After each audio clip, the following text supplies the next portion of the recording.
Hi, my name's Kirsty Page, and I'd like to give you an overview and an idea about what is the Launchpad for Literacy Toolkit. As I do that, I'm hopefully going to answer these questions. The biggest one, well, what actually is it? How could I possibly use it, or how can it be used? And where can it be used? Who uses it, and in what type of provisions is Launchpad used? So I think the first thing to talk about in relation to Launchpad for Literacy is I often call it the Launchpad Toolkit. It is an upskilling toolkit. It is the antithesis of an isolated intervention program. And I think what it really gives you most fundamentally is it gives your team and you an understanding about child development, the specific and incremental detail of child development, particularly speech, language, and communication development, along with other skills that feed into literacy readiness progression, but also wider learning. And I think that understanding is central to everybody who works within the early years in particular. But beyond the early years, I think that understanding of child development is still really, really important. Many children will have ongoing skill gaps. Within that, some of those children will have more specific and significant needs. And there'll be other children that, for some reason that initially we're not quite sure of, they have issues with retention, progression, or for some reason they're just finding something really tricky. And Launchpad helps us to find out the reasons why and the gaps that are causing those issues with such children. And I think as well as that understanding of child development, that understanding in turn gives us the tremendously important skill of beginning to be able to identify the gaps in our children's development, but also to understand the incremental process that gap closing would involve. So essentially, Launchpad and where it really comes into its own and the way that most people use it beyond that general upskilling is as a gap identification and a gap closing toolkit. Of course, this is useful to individual teachers and practitioners who are working directly with the children themselves, because they will be the people who will put the strategies and the processes behind Launchpad in place.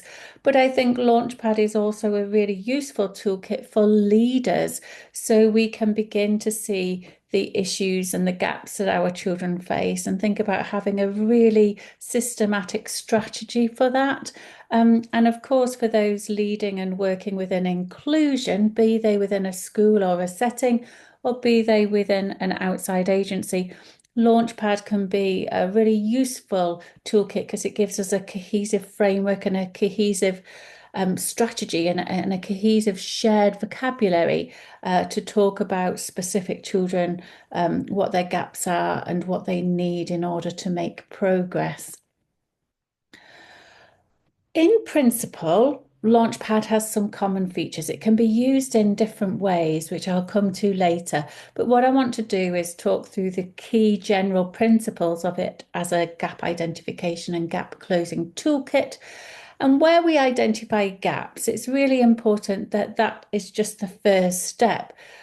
Where those gaps are acting as a barrier, we need to really go back and establish, well, okay, the child can't do that, but within that skill, what can they do? That level of success. And then because Launchpad gives us the incremental understanding of how that skill develops, we would then be able to set next steps for that child. So just identifying a gap is of minimal use unless we can then follow that through with working out what that gap closing incremental journey needs to look like for that child. And I think by having this gap identification and gap closing capability, I think it gives us a much more systematic approach. Of course, we're all wanting to identify and close our children's gaps already, but without a toolkit that really allows us to do that specifically and gives us that very specific detail about child development, that can be very difficult to do. It's very much about weaving gap closing into our targeted practice and having interventions and gap closing as part of the whole teaching and learning process. And I think ultimately, at whatever level I'm working at, having that kind of specific understanding of my children's gaps and what they needs really begins to inform my thought processes and the decisions that I make about my children, what they need, and what my practice needs to look like.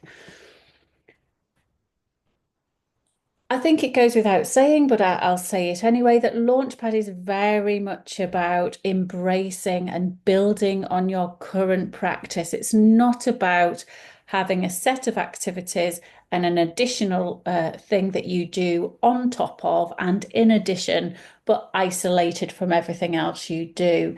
It's the antithesis of that. It's the antithesis of an isolated intervention program. It's very much about identifying and understanding those gaps and then weaving it in. And we talk about how interventions can be embedded into your targeted practice. As children get older, we might begin to call that quality first teaching, and that just the principles of gap closing are embedded into the give and take of what we do in all ways with our children. And where Launchpad is used to inform planning, so maybe a small group phonic preparation or language group with a group of children in the early years, or maybe with older children if it's used to plan a specific intervention, maybe because those children are finding blending difficult, for example. That what we do is we find that planning, or that what I call informed intervention, is informed by my knowledge and understanding of those children's gaps, their next steps, so that what I'm doing is I am targeting that planning, targeting that activity at what those children need at that given time. So I'm moving away from pre-scripted activities, which I don't know necessarily match my children's needs, but I'm going to deliver them anyway because I don't have that gap identification capability.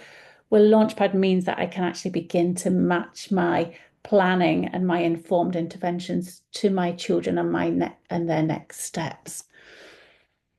As I've mentioned before, Launchpad can be used for different applications, and choosing an application, or what I would call a route into the Launchpad toolkit, gives you your strategy for Launchpad, your reason why you've got it.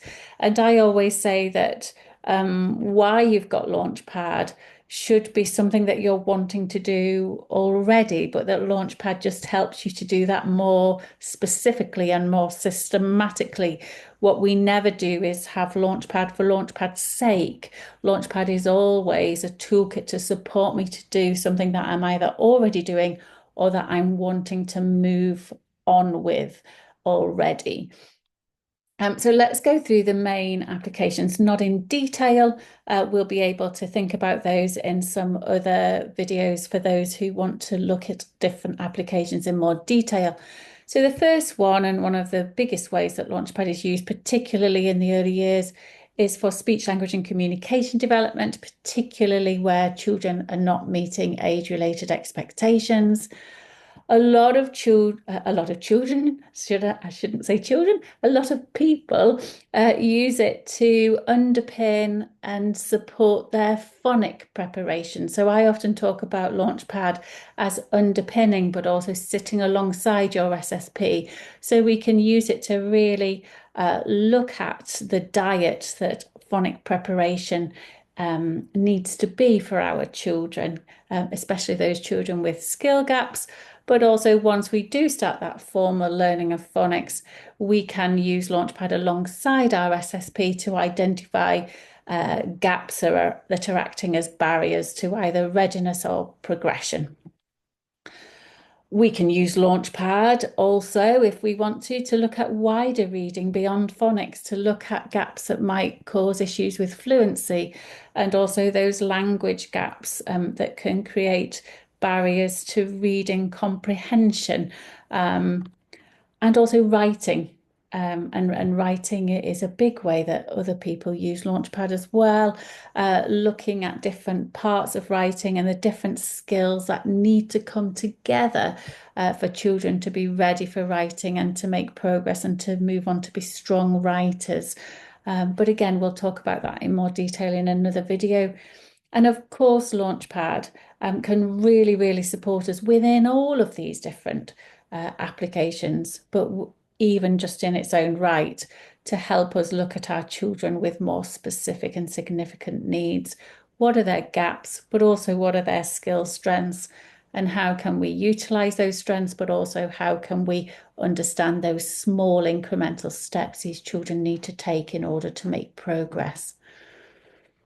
Some people use Launchpad as a developmental approach where they'll take a developmental chunk, so to speak, out of Launchpad and look at their children and their practice in more detail before moving on to another chunk.